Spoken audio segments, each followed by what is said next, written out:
Abra sua Bíblia em Apocalipse, no capítulo 1, a partir do verso 9. Apocalipse, capítulo 1, eu lerei os versículos do 9 até o final.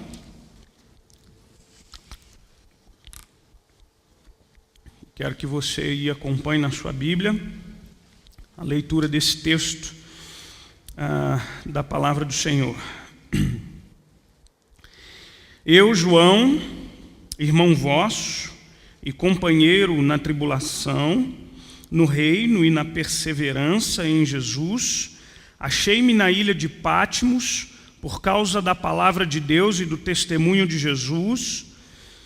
Achei-me em espírito no dia do Senhor e ouvi por trás de mim grande voz, como de trombeta, dizendo: o que vês, escreve em um livro e manda às 7 igrejas, Éfeso, Esmirna, Pérgamo, Tiatira, Sardes, Filadélfia e Laodiceia.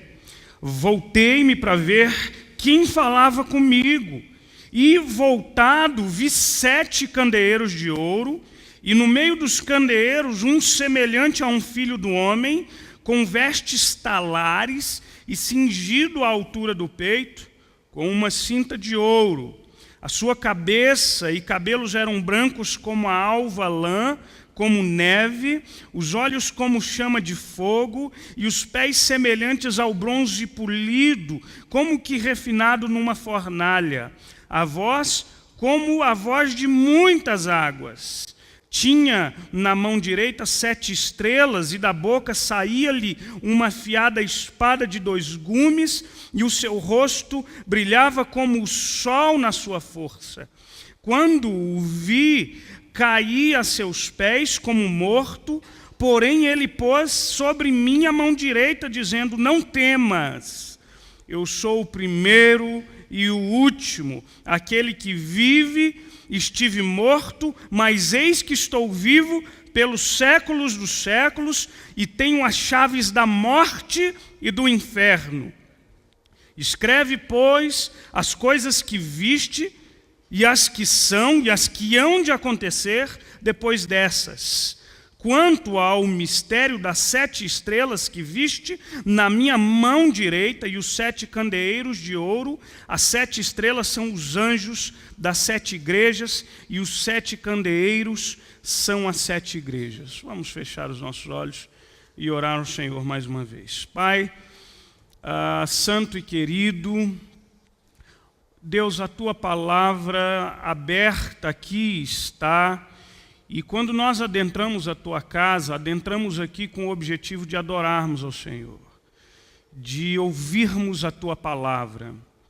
E nós pedimos, ó Deus, a Tua palavra é preciosa e profunda, e pedimos ao Senhor a direção e a unção do Teu Espírito Santo, para que o Teu Espírito mesmo aplique esta palavra em nossos corações, abra as nossas mentes, não só para recebermos conhecimento, mas para que, a partir dessa palavra, as nossas vidas sejam moldadas por Ti, para que nós nos acheguemos mais a Ti, para que haja quebrantamento, mudança de vida, para que haja mais santidade, para que haja transformação, para que sejamos mais como aquilo que Tu queres que sejamos.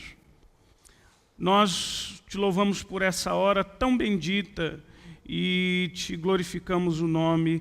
Leva os nossos pensamentos cativos ao Teu altar, para que as distrações do momento não venham tirar de nós a atenção para esta preciosa e essa maravilhosa palavra que é a palavra do Senhor. Nós oramos a Ti, glorificamos o Teu nome em Cristo Jesus. Aleluia. Amém. Amém. Irmãos, no tempo que ali a gente morou no Canadá, tinha uma rádio evangélica, que eu costumava ouvir, e essa rádio veiculava um programa de um escritor que eu acho que é conhecido no Brasil, que é o Charles Swindoll, ou Chuck Swindoll. E ele tem muitos livros publicados no Brasil, especialmente biografias, né? Ele escreve biografias bíblicas, vida de Davi, Esther, Salomão e muitas outras. Mas um dia, ouvindo a rádio, eu ouvi uma pregação, ou parte de uma pregação dele que me chamou a atenção. O Charles Swindoll disse que nenhuma das suas andanças, nenhuma das suas viagens, ele havia viajado, estava hospedado, estava num hotel, ele iria pregar, ou coisa do gênero, iam para uma conferência, não me lembro bem, mas o fato é que, na hora da janta, ele estava procurando, pegou a lista telefônica, as páginas amarelas, e ele estava procurando alguma coisa para comer.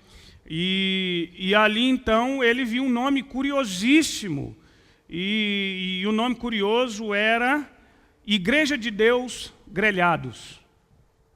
Rapaz, Igreja de Deus Grelhados. Mas não é possível, eu preciso ligar lá.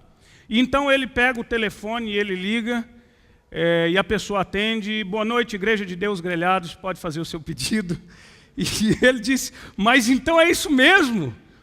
É Igreja de Deus Grelhados? E ele não resistiu, a curiosidade foi maior do que ele podia suportar, e ele me disse, mas eu fiquei muito curioso, e esse nome me chamou a atenção, e eu queria saber por que é que essa loja, parece aquela KFC, né? Eles vendem frango frito no pote. E disse, por que é que isso aqui chama Igreja de Deus? E ele disse, não, a história é o seguinte, porque isso aqui de fato era uma igreja. E acontece que nós tínhamos uma igreja, chamava Igreja de Deus, e essa igreja, em um momento, começou a fazer aos domingos, igual a Maria José faz jantinha, olha o perigo, viu, gente? Aí, começaram a fazer grelhado para vender no domingo, para levantar algum recurso para a igreja. Mas acontece que o grelhado era tão bom, e a igreja, no seu momento de crise, o fato é que a igreja fechou e o grelhado ficou. Igreja de Deus Grelhados. Assim, então, pois o restaurante sobreviveu, a igreja fechou as portas e ali o nome permaneceu, Igreja de Deus Grelhados. Por que eu estou dizendo essa história inusitadíssima? Eu estou dizendo isso porque essa história é a história das igrejas da Ásia Menor. História de muitas igrejas que fecharam suas portas. História de muitas igrejas que passaram por momentos de extrema dificuldade. E é fato que a Bíblia diz que as portas do inferno não prevalecerão sobre a igreja de Jesus, e de fato não.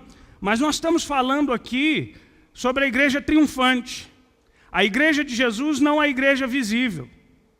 Mas há muitas igrejas locais, e a Bíblia diz que o diabo, nosso adversário, ele anda ao nosso derredor procurando nos tragar.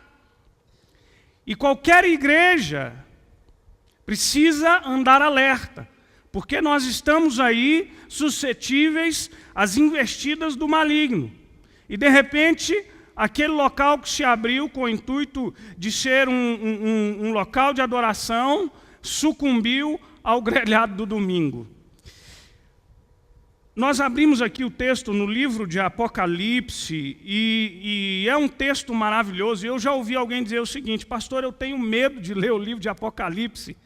E eu penso, por que, meu Deus? O livro de Apocalipse, irmãos, é um livro, sobretudo, de consolo. É um livro que conta a história da igreja e que relata a vitória da igreja e do Cordeiro. Ou melhor seria dizer, do Cordeiro e da igreja. Daquele que foi achado digno de abrir o livro todo selado de 7 selos. Porque ele é o dono, o autor da nossa história. É esse Cristo Jesus, que foi obediente até a morte de cruz, que recebeu a honra de ter um nome pelo qual todo joelho se dobrará no céu, na terra e debaixo da terra, e toda língua um dia confessará o seu nome. É esse Cordeiro que é o Senhor, a pedra angular, o fundamento, a razão de ser e de existir da igreja. Mas acontece que o livro de Apocalipse, e o Apocalipse é um gênero literário, é um livro repleto de metáforas, de figuras de linguagem, de imagens, especialmente porque escrito em um contexto de perseguição. Ou seja, buscava-se uma maneira de comunicar esse evangelho de uma forma não tão aberta, e se utilizava uma série de imagens, e por isso ler o livro de Apocalipse de forma literal pode nos conduzir a um grande equívoco. E por isso que nós temos medo, porque nos relata a imagem de monstros, de chifres, de serpentes e etc. Mas o fato é que esse livro é um livro que deve trazer conforto para as nossas vidas. E o texto, de forma particular, que nós lemos aqui, é um texto que anuncia, e a palavra do Senhor dizendo que João, já na sua visão, o apóstolo João, exilado na ilha de Patmos, por conta de uma grande perseguição levantada pelo Império Romano contra os cristãos, e João, já exilado, diz que tem uma visão e que nessa visão ele é mandado escrever para 7 igrejas da região da Ásia Menor. Estas 7 igrejas da região da Ásia Menor, aqui ele nomina quais são: Éfeso, Esmirna, Pérgamo, Tiatira, Sardes, Filadélfia e Laodiceia. As lições que nós podemos extrair através desse texto são lições absolutamente aplicáveis para as nossas vidas, para a igreja de Jesus dos dias de hoje. Ou seja, e aí o apóstolo João escreve, e há uma estrutura muito bem ajeitada aqui em cada carta dessa que é escrito. Então, quando você ler cada uma dessas cartas, você vai encontrar basicamente a mesma estrutura em todas elas. Como, por exemplo, os textos começam dizendo: ao anjo da igreja em Éfeso, ao anjo da igreja em Esmirna, ao anjo da igreja em Pérgamo e etc. E aqui, muito provavelmente, o anjo, que é a palavra angelos, é mensageiro, e aqui, muito provavelmente, a palavra de Deus era direcionada ao líder, ao pastor, ao presbítero, que tomava conta daquela igreja. Então, as cartas a essas igrejas começavam com esse endereço ao anjo, e depois vinha o remetente, assim diz aquele, a identificação do próprio Cristo. E a Bíblia descreve o Senhor de diversas formas aqui. Tá? Então, logo em seguida, nós temos um remetente, a Bíblia descreve características de Jesus. Um julgamento, a Bíblia diz: conheço. O Senhor dizia: conheço as tuas obras. Nesse julgamento, apresenta-se as qualidades da igreja e os defeitos da igreja, os pontos fortes da igreja e os pontos da igreja que precisam ser revistos. E é aí que eu acho que a nossa igreja, Quarta Igreja Presbiteriana de Taguatinga, pode extrair lições muito preciosas, porque assim como aconteceu, as igrejas da Ásia Menor, fechadas, assim como aconteceu ao cristianismo na Europa, igrejas, estruturas que outrora serviam como templo e lugar de adoração e proclamação da palavra, fecharam as suas portas e viraram bares e pontos turísticos. Assim pode acontecer com qualquer uma igreja. O fato é que apresenta-se o julgamento: conheço as tuas obras, sei das coisas boas, sei das coisas ruins. Há aqui uma exortação, ou seja, lembra-te, muda, corrige, faça isso ou faça aquilo, não temas. E, por fim, uma promessa e uma recompensa: ao vencedor dar-te-ei, ao vencedor receberás. Enfim, você vai encontrar essa estrutura, basicamente essa estrutura em cada uma dessas epístolas. Eu quero aqui tomar, então, de uma forma, não vou esgotar, enfim, todo o conteúdo dessas epístolas, mas eu quero ressaltar algumas coisas que acho importante de ser ressaltada em cada uma dessas epístolas, em cada uma destas igrejas aqui. E a primeira delas é a igreja em Éfeso. Éfeso, irmãos, foi uma das grandes cidades, dentre as 7 cidades a quem são endereçadas essa carta. Éfeso era o lugar do culto de Ártemis, deusa da fecundidade. Era uma cidade muito próspera, pois era um centro comercial, cultural e religioso. E aqui o Senhor aponta as qualidades dessa igreja. Veja aí comigo o versículo 2.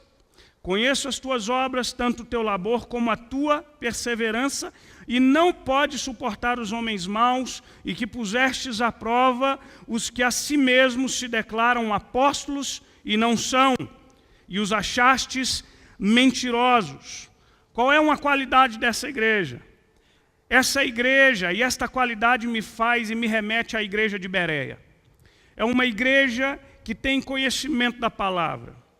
É uma igreja que sabe discernir entre o falso profeta e o verdadeiro profeta.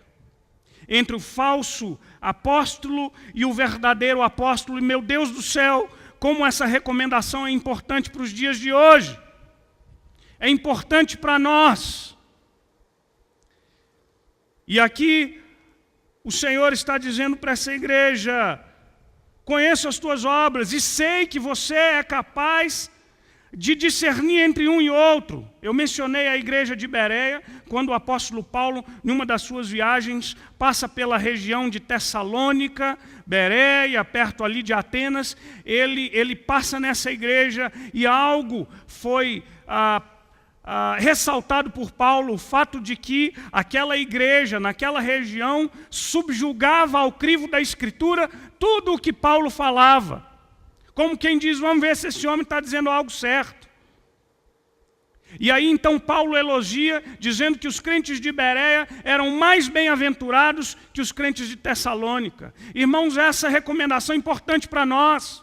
Quando nós afirmamos e reafirmamos que a palavra de Deus é nossa única regra de fé e prática, e isso precisa ser verdade nas nossas vidas. Isso é tão sério que o próprio apóstolo Paulo disse: se um anjo vier e aparecer a você pregando outro evangelho, que não é esse que eu prego, que seja ele maldito.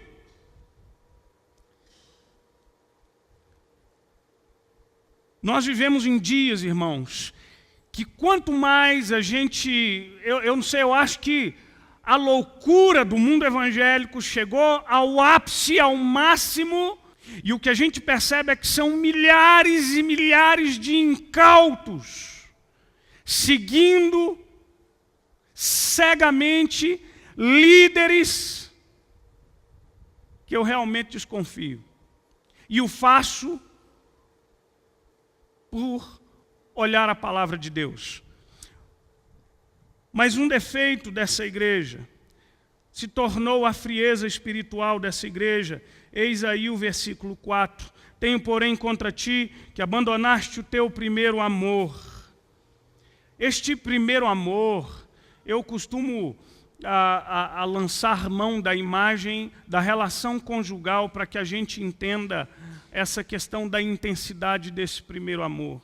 Esse primeiro amor é aquele momento tão intenso da nossa jornada de fé, tão sincero, tão dedicado. E quando eu olho, às vezes, para as nossas relações conjugais, e semana passada eu estava celebrando uma união conjugal, um casamento, e me entristece muito ver que nós começamos a nossa vida conjugal com tantas promessas de amor, com tantos sonhos, com tanta alegria, com tanta dedicação um ao outro. E de repente a coisa se esfria, e presta atenção, eu não estou dizendo daquela paixão juvenil, mas eu estou dizendo que é possível sim que um amor verdadeiro continue a ser cultivado pelo afeto, pela proximidade, pelo carinho. Mas de repente o tempo passa e a gente vai deixando de lado toda aquela preocupação. Eu me lembro que nos meus primeiros dias, quando eu vi a Dani, e eu já disse para vocês que eu orava a Deus e eu pedia a Deus, eu dizia, Senhor, eu quero casar com uma mulher bitela, eu quero casar com uma mulher grande, eu não sei porquê, é uma questão de... E quando eu vi a Dani, eu falei, Deus, eu acho que já passou pelo primeiro crivo. E como diz um amigo meu mineiro, eu gradei daquela moça. E aí, então, eu como já era pastor à época, e aí eu a convidei. E como eu era pastor, eu convidei para ir para a igreja, né? Olha aí, a gente ia ter uma programação, acho que da Mocidade para Cristo, na Igreja Presbiteriana de Brasília. Eu disse, olha, vai ter uma programação e tudo, e nós vamos a essa programação, e porque eu já queria mostrar que a coisa comigo era séria, né? E aí nós fomos, e logo depois da programação, aí a gente estendeu para uma social, e eu me lembro que nós fomos a Habib's. Também era início de... não tinha pouco dinheiro, tinha que ser Habib's, né, gente? Não dava para levar para um jantar, assim, logo de primeira. Vai que não dava certo, eu gastava um cartuchão, né? Então o Habib's estava de bom tamanho para a gente começar aquele encontro. Mas eu percebo que nos primeiros encontros, os primeiros momentos nós somos cheios de delicadezas, não é verdade? A moça vai comer o sanduíche, não dá uma risada porque não quer que escape nenhuma farpa de alface nos dentes, né? Nós somos todos muito delicados, temos muito cuidado, cada mordida no sanduíche é uma limpadinha do guardanapo. E eu tenho a certeza absoluta de que hoje, depois, você de 30 anos de casado, você faz coisas ao lado da sua esposa que você jamais faria no primeiro encontro. Eu sei disso. Mas a coisa, aí a gentileza e tudo, abre a porta do carro, né? No começo abre a porta do carro, no final vai embora e larga para trás. Jesus, misericórdia. Aí esse fervor, o dia a dia, os estresses, as tribulações, esse negócio, a gente vai deixando esfriar, a gente vai parando de investir. Eu mencionei, eu acho que no encontro de casais, que uma vez um casal me pediu socorro e disse, pastor, vem aqui, a situação está muito ruim, e uma situação constrangedora, e o casal trocando farpas, e a mulher disse, pastor, o homem não me leva nem no cachorro quente da esquina. E eu pensei, rapaz, aí fica difícil eu defender você, porque como é que faz agora? Por que a gente deixa passar? E o fato é que na nossa relação com Deus, a gente vai se acostumando, e as minhas vindas à igreja passam a se configurar como uma formalidade, e eu passo a esquecer o real significado do que representa estar na casa de Deus, adentrar esse lugar para adorar. Eu me acostumo e vou perdendo a sede por essa palavra, e todos esses elementos do culto que são importantíssimos, o louvor, a oferta, a exposição da palavra, eu começo a exercê-lo como formalidade religiosa, e o amor, e a paixão, e a intensidade, e o desejo de caminhar com Ele, de estar próximo a Ele, de fazer a vontade dEle, vai ficando para trás. E, no entanto, essa igreja era uma igreja que sabia discernir entre um profeta, um apóstolo falso e verdadeiro. Mas essa igreja foi deixando para trás o seu primeiro amor. Irmãos, hoje eu vejo em muitas igrejas, especialmente na Igreja Presbiteriana do Brasil, um movimento que me deixa feliz. eu vejo uma efervescência e uma busca por um saber teológico mais aprofundado, e eu louvo a Deus por isso. Mas, ao mesmo tempo, me aflige o meu coração quando eu vejo muita gente arrogante, quando eu vejo muita gente ter a facilidade de apontar o dedo na cara do irmão e chamá-lo de herege. Eu temo isso, eu temo que às vezes, na minha relação com Deus e no meu desejo de conhecer a Escritura, o que é importante, eu comece a deixar de lado o aspecto relacional dessa minha relação com Deus, e eu acumulo conhecimento acerca daquele que é Deus, mas eu esqueço de lado a importância de que esse é um Deus relacional, de que Ele me ama e de que eu preciso andar com Ele, estar com Ele. E aí deixamos para trás o nosso primeiro amor. A exortação está aí no versículo 5, dizendo: lembra-te, pois, de onde caíste, arrepende-te, volta à prática das primeiras obras. E a exortação é: se não venho contra ti, moverei do seu lugar o teu candeeiro, caso não te arrependas. Segunda igreja aqui é Esmirna. Foi uma igreja fiel. Cidade de Esmirna, uma cidade a 60 quilômetros de Éfeso, e que tempos atrás, por volta do 6º ano antes de Cristo, tinha sido totalmente destruída. E aqui uma alusão interessante, porque a palavra diz que ela estava morta, mas voltou a viver. Essa igreja, irmãos, a Bíblia apresenta somente as suas qualidades. E ela diz que conheço a tua tribulação, a tua pobreza, mas tu és rico. Um contraste com uma outra igreja que nós veremos à frente. Mas o fato é que a palavra do Senhor está dizendo que essa igreja é uma igreja fiel. E uma igreja que sofreu na mão de judeus que frequentavam ao que João chama de sinagoga de Satanás, conforme o versículo 9. E a palavra do Senhor para essa igreja é: não temas as coisas que tens de sofrer. E aí, a recompensa que nos diz aqui é ser fiel até a morte, e dar-te-ei a coroa da vida. E eu quero gastar um minuto com esta palavra aqui. Normalmente, quando nós lemos esse versículo, nós lemos acerca da fidelidade por toda a vida até o dia da morte. Irmãos, o contexto aqui é de perseguição. O contexto aqui é de luta intensa e ferrenha. Os cristãos corriam sério perigo de vida. Essa realidade aqui está muito distante do evangelho triunfalista que a gente vê sendo anunciado por aí afora. Mas muito distante do evangelho que só tem espaço para vitória. O que a Bíblia está dizendo é: a possibilidade da morte bate à sua porta. Mas ser fiel até se preciso for morrer. Isso é algo que nós desconhecemos.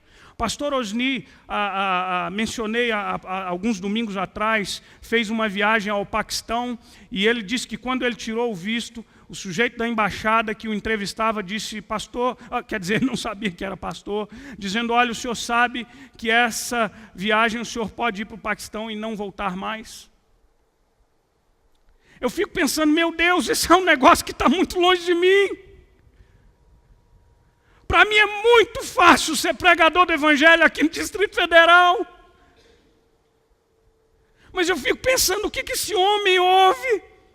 Qual é a sensação que se tem de dar um beijo na esposa, abraçar os filhos, dizer: estou indo para a igreja, sem a certeza de que você vai voltar?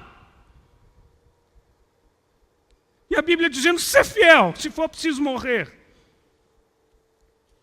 Eu me lembro do livro de Hebreus, quando a gente fala dos heróis da fé, e normalmente a gente gosta de ler a parte que diz daqueles heróis que fecharam as bocas dos leões, que derrubaram muralhas, que venceram e que viram as maravilhas de Deus. São heróis da fé. Mas há uma outra categoria de heróis. de heróis que foram mortos ao fio da espada, cerrados ao meio. E diz a Bíblia que estes eram homens que o mundo não era digno da presença deles. A realidade do martírio é uma realidade muito longe da gente. No entanto, aqui nós levantamos as mãos aos céus e dizemos, te adorarei, não importa as circunstâncias, eu te louvarei. Mas essa é uma realidade que muda absolutamente quando nós estamos com o pescoço ao fio da espada. Essa igreja de Esmirna foi uma igreja fiel. Quando eu penso nessa realidade, eu consigo cantar aquele hino, a mensagem da cruz. Sim, eu amo a mensagem da cruz. Seu triunfo, meu gozo será de um jeito diferente. Eu me lembro do nosso amigo também, pastor Osni, me dizer que dentre um dos jovens que foram mortos, porque abraçaram o Evangelho, e quando você deixa a religião muçulmana e você abraça o Evangelho, seu pai ou seu irmão mais velho tem direito de matar você. E há um ritual com uma adaga que se pega e que enquanto se estoca aquele traidor, a palavra que se repete é Allahu Akbar, Allahu Akbar, que Deus é grande, Allah é grande, Allah é grande. E esse jovem morreu. E o enterro desse jovem não havia familiares, somente alguns missionários. E esses missionários em volta do caixão daquele jovem reuniram, deram as mãos e cantaram: erguei bem alto o seu pendão, firme sempre até morrer. Oh meu Deus, como faz tão mais sentido cantar um cântico em uma situação como essa. Mas como é difícil. E é um desafio para a igreja de Jesus. Há um mundo aí longe de nós que nós desconhecemos, em que os crentes estão pagando um preço que nós temos nem ideia de qual é. Mas uma terceira igreja é a igreja de Pérgamo, e aí eu quero que você se atente. A igreja de Pérgamo é situada a 70 quilômetros da igreja de Esmirna, e nessa igreja havia um grande altar a Zeus feito de mármore branco.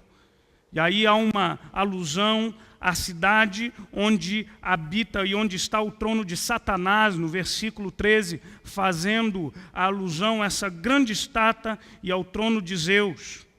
E essa igreja aqui também traz um alerta muito importante para nós. Essa igreja aqui era uma igreja sincrética. Olha o versículo 14.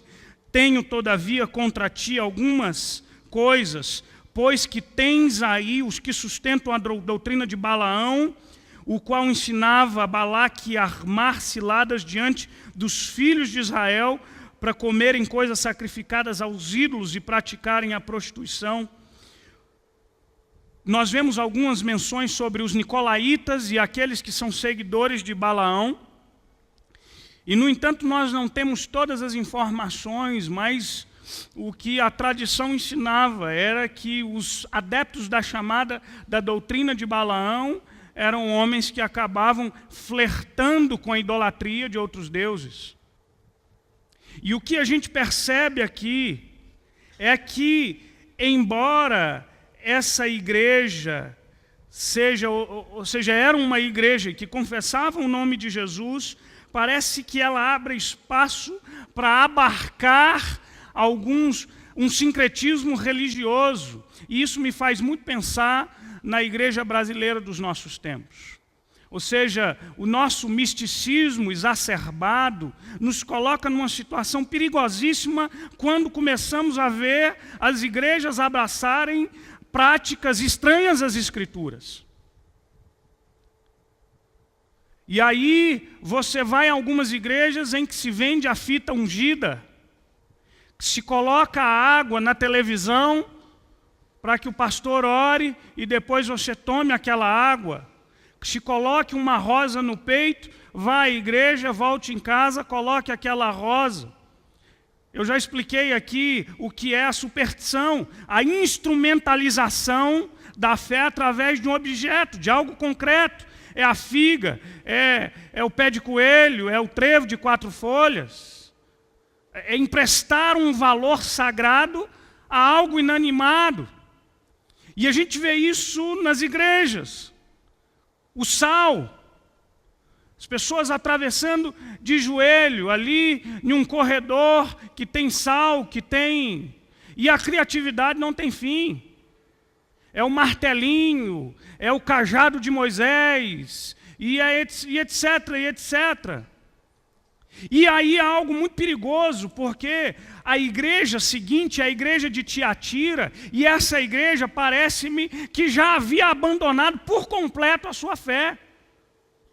Porque a abraçou e foram seguidores. A Bíblia usa a imagem de Jezabel, aquela rainha perversa que levou Israel a adorar Baal. Gente, essa semana, e eu creio que foi essa semana, foi a inauguração do chamado Templo de Salomão, não foi? Irmãos, pouco antes da inauguração do Templo de Salomão, foi veiculado na internet um vídeo de Edir Macedo, com a barba branca grande, um quipá, uma veste sacerdotal, pregando no chamado Templo de Salomão, uma obra de 600 milhões de reais, uma obra gigantesca. E ali, enquanto o Edir Macedo falava, ele tinha um grupo de empresários que estava ali com ele, ele agradecia aquele grupo de empresários porque haviam doado quantias fabulosas para a construção daquele templo, e enquanto ele pregava, os meus ouvidos ouviram ele dizer que se este é o templo de Salomão, a casa do tesouro, quando você vem e doa, deposita, traz os seus bens à casa do tesouro, Deus fica obrigado a te abençoar.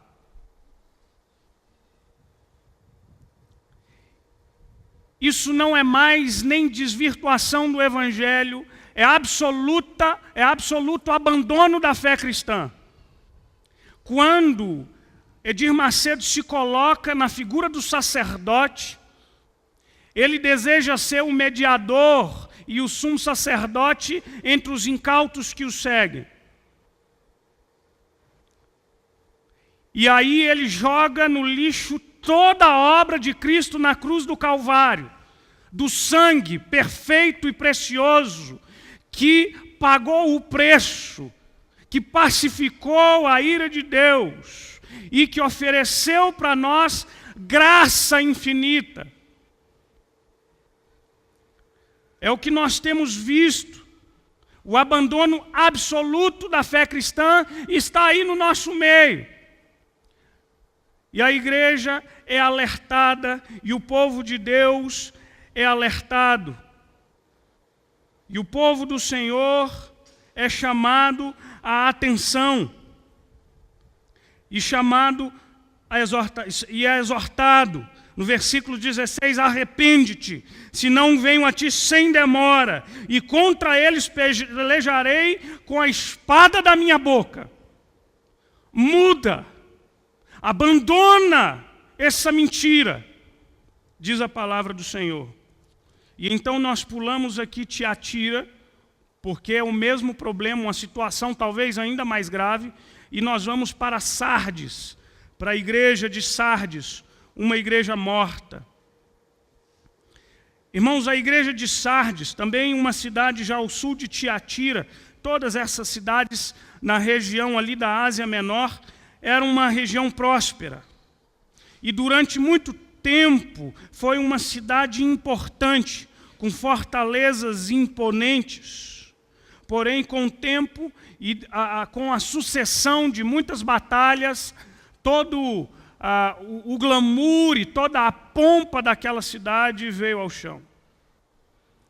Irmãos, é interessante nós percebermos aqui, olha comigo o versículo 4, a qualidade da igreja de Sardes.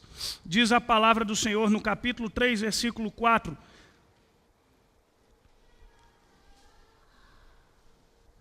Versículo 1 diz assim: conheço as tuas obras, que tens nome, que vives e está morto. Versículo 2, sê vigilante, consolida o resto que estava para morrer, porque não tenho achado íntegras as tuas obras na presença do meu Deus. Aí, versículo 4, tens contudo em Sardes umas poucas pessoas que não se contaminaram as suas vestiduras e andarão de branco junto comigo, pois são dignas. A igreja de Sardes, irmãos, é uma igreja que, embora muitos dele haviam apostatado a fé cristã, ainda haviam alguns santos naquela igreja. Algumas pessoas que perduraram, que sustentaram a sua fé. Algumas pessoas que lutaram. Algumas pessoas que resistiram à tentação de abandonarem a fé cristã, e diz a Bíblia que essa era uma igreja morta. Diz a Bíblia que essa era uma igreja que estava morrendo. Por isso, eis aqui um grande alerta para nós. Eis aqui um grande desafio e um cuidado que nós temos que tomar. A igreja de Sardes foi uma igreja que aos poucos foi morrendo. Uma igreja que possivelmente negociou os valores da sua fé. E aqui, irmãos, me chama a atenção o fato de que num país como o nosso, nós ser cristão em um país como o nosso é algo que desafia a nossa fé em todo o tempo. Porque a nossa ética é uma ética muito influenciada pelo jeitinho brasileiro. A nossa ética é uma ética muito influenciada pela flexibilidade entre o certo e o errado. E eu acho que a gente vive em um país que se cria um sistema que se retroalimenta, né? Algumas leis, enfim, o excesso dos impostos que nós pagamos. Mas o fato é que nós somos confrontados com a firmeza da nossa fé e a nossa ética entre o certo e o errado em todo o tempo. E a minha preocupação é que com o tempo nós comecemos a negociar valores que são absolutos e que são importantes de nós mantermos. Eu li um texto do Peter Berger, que é um sociólogo norte-americano, e ele cita um exemplo curiosíssimo, e ele diz o seguinte, ele diz, olha, quando a gente, de repente, se vê numa situação, e isso é muito comum no nosso país, quando a gente se vê numa situação em que o certo e o errado não estão muito claros, logo a gente arruma um jeito de justificar qual seja a nossa escolha. E olha a situação que ele coloca. Havia nos Estados Unidos uma igreja com posições conhecidas por suas posições muito firmes e muito rigorosas. E naquela igreja havia uma grande fábrica de cerveja. E aquela igreja não escondia a sua animosidade para com aquela fábrica, e tinha aquela fábrica como a vanguarda de Satanás ali naquela cidade. E isso era sabido da empresa e etc. Ou seja, o pastor não poupava a fábrica de cerveja nas suas pregações. E aconteceu, entretanto, que em algum momento da igreja, por razões que não se sabem exatamente quais eram, a igreja, em um momento lá comemorativo, recebe uma doação de $500 mil da fábrica de cerveja. E agora eles se encontram em um enorme dilema. Muitos diziam, olha gente, foi um dinheiro que a igreja recebeu, vamos usar esse dinheiro. Outros diziam, de jeito nenhum. E aí então deu-se motivo de assembleia na igreja, reuniram a igreja para discutir a questão ética envolvida. O fato é que, passado a exaltação dos ânimos, os mais ponderados começaram a analisar os benefícios ou não de se receber aquele dinheiro, até que a igreja, em assembleia, toma uma decisão democrática e, depois de muito ter discutido, registra então no livro de Atas a decisão da igreja. Abre aspas, escuta. A Igreja Batista Betel resolve aceitar a oferta de $500.000 feita pela cervejaria, na firme convicção de que o diabo ficará furioso quando souber que o seu dinheiro será usado para a glória de Deus. Fantástica resposta. O diabo ficará furioso quando ele souber que a gente... Olha o destino que a gente vai dar para esse dinheiro. O reverendo Antônio José, que esteve aqui há alguns anos atrás, disse que viu na televisão um programa do missionário, e o missionário foi inquirido dizendo: missionário, eu joguei na loteria e eu pequei, puxa, eu não devia ter feito isso, mas se eu ganhar, o senhor acha que eu devo ou não devo dar o dízimo? Então o missionário de pronto disse: ó, meu irmão, você já pecou a primeira vez, jogando não peque a segunda não, dê logo o dízimo. Essa, eu fico imaginando. E esses são exemplos, talvez, esdrúxulos, assim, meio absurdos, de o quanto que a gente manipula as nossas verdadezinhas aqui nessa cabeça, sem muita preocupação, se aquilo está glorificando o nome de Deus. E eu quero encerrar falando sobre a igreja de Laodiceia.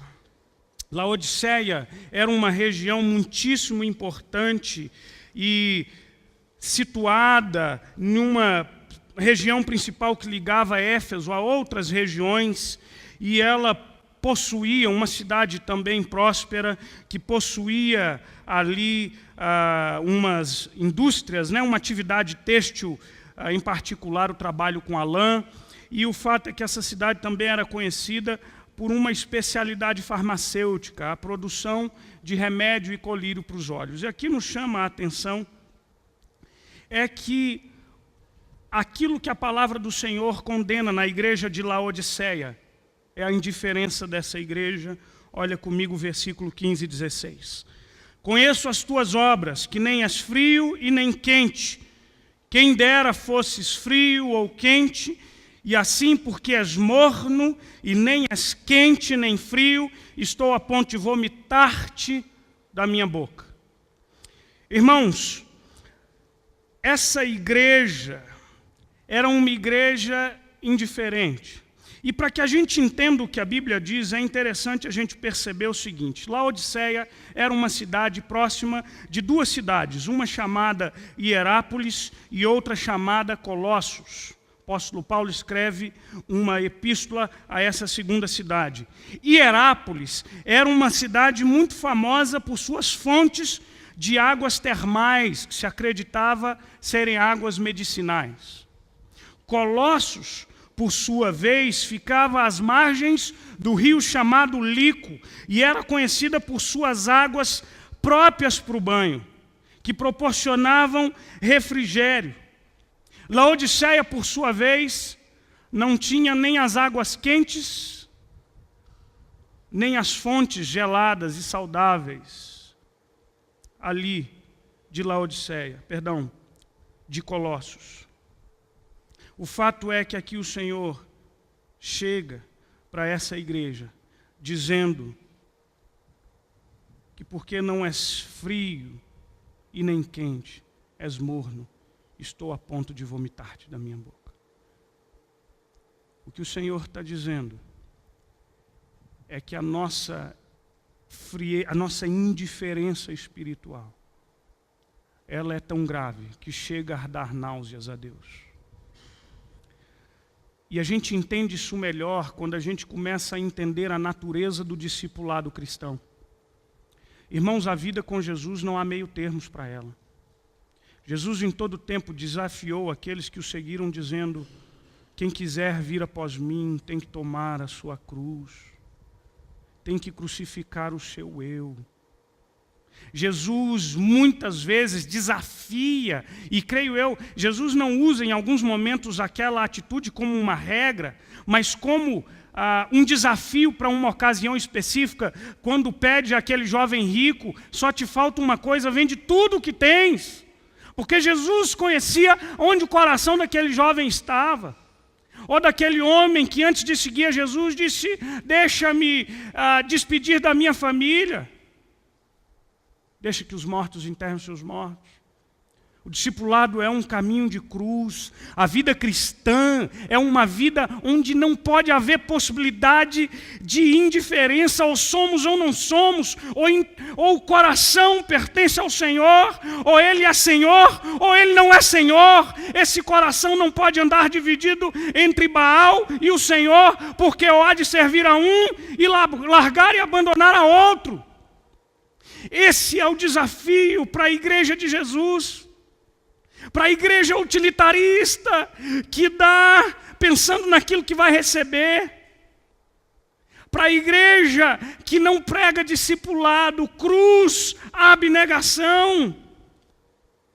Essa gente que é tomada pela indiferença causa náuseas ao coração de Deus.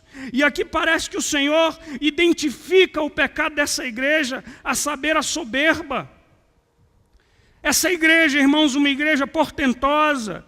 E o versículo 17, o Senhor diz: olha, vocês dizem: eu estou rico, abastado, não preciso de coisa alguma. Irmãos, a soberba é um pecado que Deus abomina. Porque faz-nos sentirmos autossuficientes, independentes de tudo e de todos. E o Senhor exorta: não, você não é rico. Você é infeliz. Você é miserável. Você é pobre. Você é cego. Você está nu. Você sabe como é que você pode mudar essa realidade?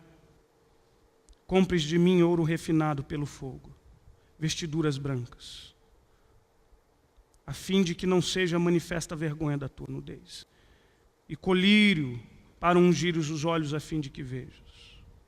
E eu repreendo porque amo, diz o Senhor. Irmãos, a quarta igreja, nesse mês de agosto, faz 38 anos de existência de fundação eclesiástica. E essa igreja sabe que, como qualquer outra igreja, já passou por lutas homéricas. E já aprendeu com as lições de outrora, com os erros. E eis aqui que as igrejas, as igrejas da Ásia Menor, têm muitas lições para nos ensinar. E por isso nós somos sempre chamados de volta por Ele. Aquele que diz: vinde a mim. Aquele que diz: você precisa de mim.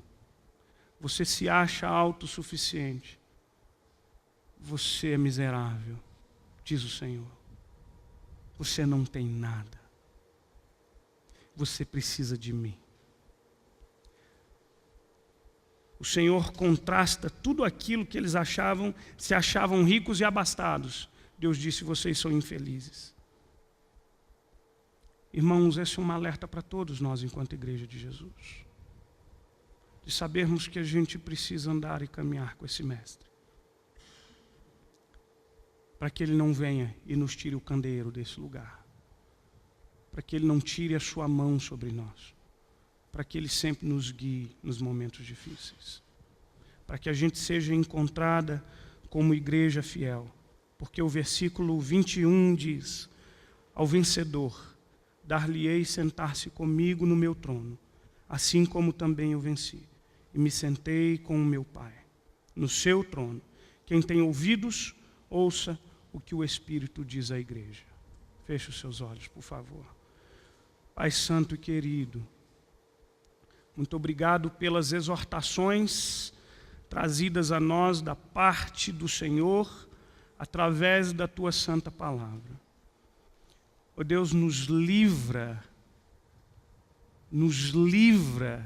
do pecado da arrogância, do abandono do primeiro amor, da frieza, da indiferença, da infidelidade bíblica. Nos livra da loucura de nos afastarmos do Teu Evangelho e nos ajuda a caminhar aos Teus pés, porque a igreja vencedora é a igreja que está firmada na rocha.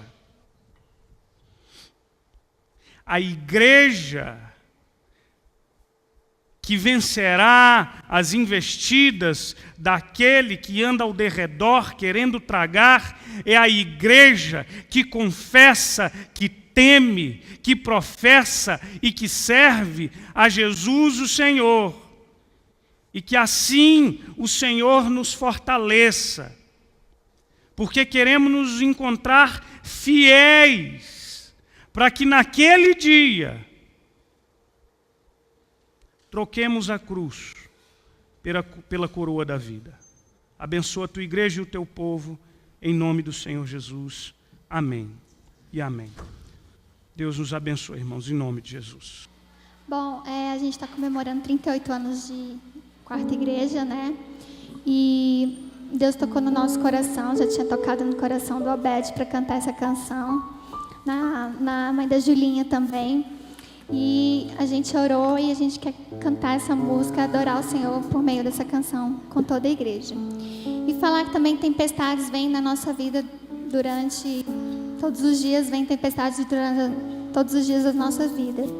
E o tamanho dessa tempestade depende de como a gente vê essa tempestade.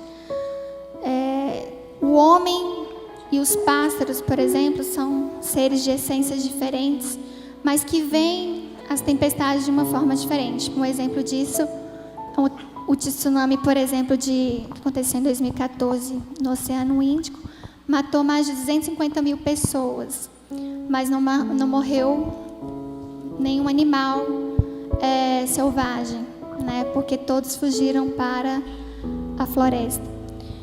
E então isso depende de como você olha a tempestade. Se você olha a tempestade com os olhos do Senhor, que Cristo está do seu lado, que Cristo está no seu barco, essa tempestade vai parecer bem menor do que ela realmente é. Confie pelos olhos da fé.